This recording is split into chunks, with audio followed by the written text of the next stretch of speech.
Aloha, y'all. Lahaina Lee here, and welcome to the Maui Real Estate Advisor Luxury Edition. Lately, I've been hearing a lot of people, observers, some realtors, reporters, the usual pundits, all asking the same question. Is the Maui luxury market crashing? In fact, I was touring a $6 million home this week and overheard some realtors fretting over just that topic. And honestly, I get why people are asking. If your reference point is 2021, today's market can feel pretty uncomfortable. But that's exactly where the confusion starts, because 2021 was never a normal year. So what I want to do today is slow this conversation down a little bit, calm our heads and all that, and look at what the market actually looks like when you zoom out and look at a full 10 years, not just the last 2 or 3, because in luxury on this island, even 3 years of data does not a trend make.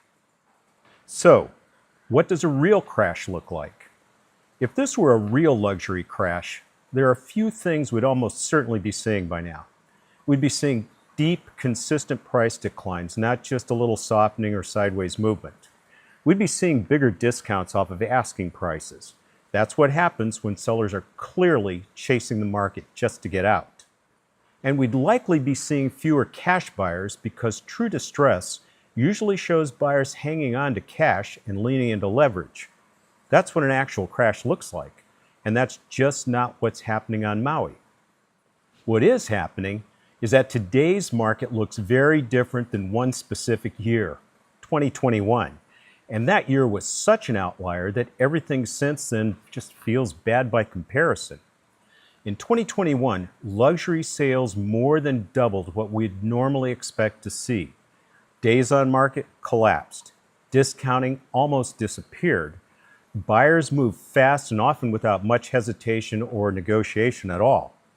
That's not how luxury real estate usually behaves here or anywhere. So when you compare today to that year, it can feel like the market fell apart. But that's really a comparison problem, not a market problem. This is where the 10-year view really helps clarify the picture and the context. So just so we're all on the same page, I've pegged the starting luxury price point at $4 million in 2025 dollars. If you go back to 2016, luxury single-family home sales in Maui were running in the mid-40s per year. Fast forward to 2024 and 2025, we're back in the mid-40s. The year that messes with everyone's head is 2021. That year, we jumped to more than 110 luxury home sales. That's not just strong, that's extraordinary. That was when asset inflation, remote work, lifestyle changes, remember COVID, all hit at once. Since then, we've seen a big drop from that peak and then a flattening over the last couple of years. If you're only looking at the last 3 or 4 years, it feels dramatic, maybe even traumatic. But if you step back and take a look at the full decade, what you're really seeing is a temporary surge followed by a return to normal. The market didn't fall off a cliff, it just came back to earth. Now here's where some of the commentary and some perspectives go sideways, because not all luxury behaves the same. There are certainly some $3 million homes on the market that are beautiful, high-quality homes. But again, I've started at $4 million, and we broke the sales down into what we call price bands. The $4 to $7.5 million range is the engine of the luxury market on Maui. That's where most of the activity is, that's where most of the buyers are, and that's where the market actually feels hot or cold. In a normal year like 2018, that band moves steadily. Long days on market with thoughtful buyers making very deliberate decisions. That's what a healthy luxury market usually looks like. In 2021, that same band absolutely took off, and that's why everything felt crazy. By 2024 and 2025, activity in that range slowed back to historic norms. And here's the key point, and this is important. When the core price band slows, the entire market feels slow, even if prices in the higher ranges are holding just fine. The $7.5 to $15 million market, and especially the 15 million plus band, are thinner markets. They don't trade as often, and they're sometimes driven more by global wealth events than by local conditions. So when people say luxury is crashing, what they're really reacting to is a slowdown in that $4 million to $7.5 million band. A slowdown, not a collapse in values. That brings us to liquidity, which is one of the most misunderstood and underdiscussed concepts in luxury real estate. When I talk about liquidity, I'm not talking about price.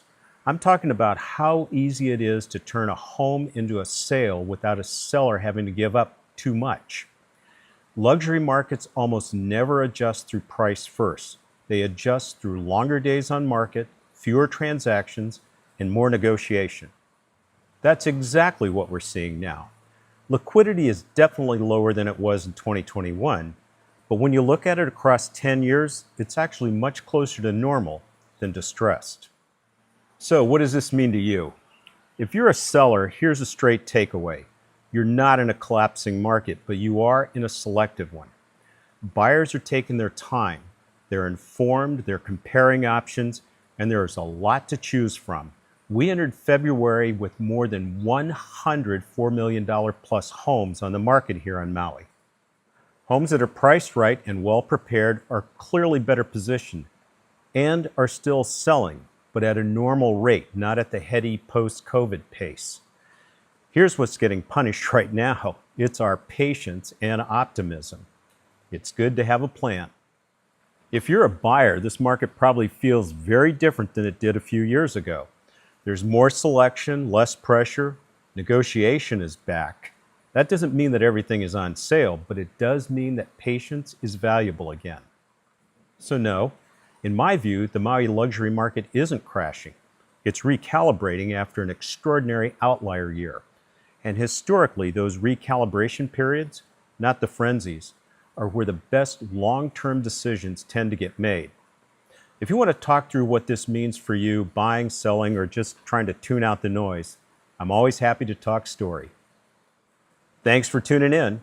If you have comments or questions, drop them below or shoot an email to lee@alohapots.com. I answer every one. And if you like this episode, give us a like and maybe send it on to someone you know who's thinking about Maui. And if you haven't already, subscribe to make sure you don't miss anything.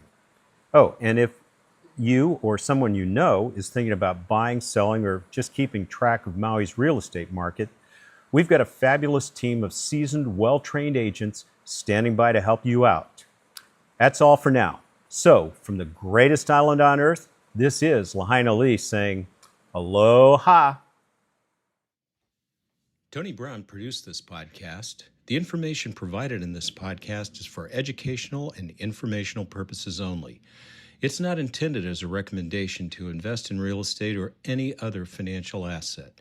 We are not financial planners, certified public accountants, or attorneys. You should consult with a qualified professional before making any financial, legal, or investment decisions. All investments carry risk, and past performance is not indicative of future results.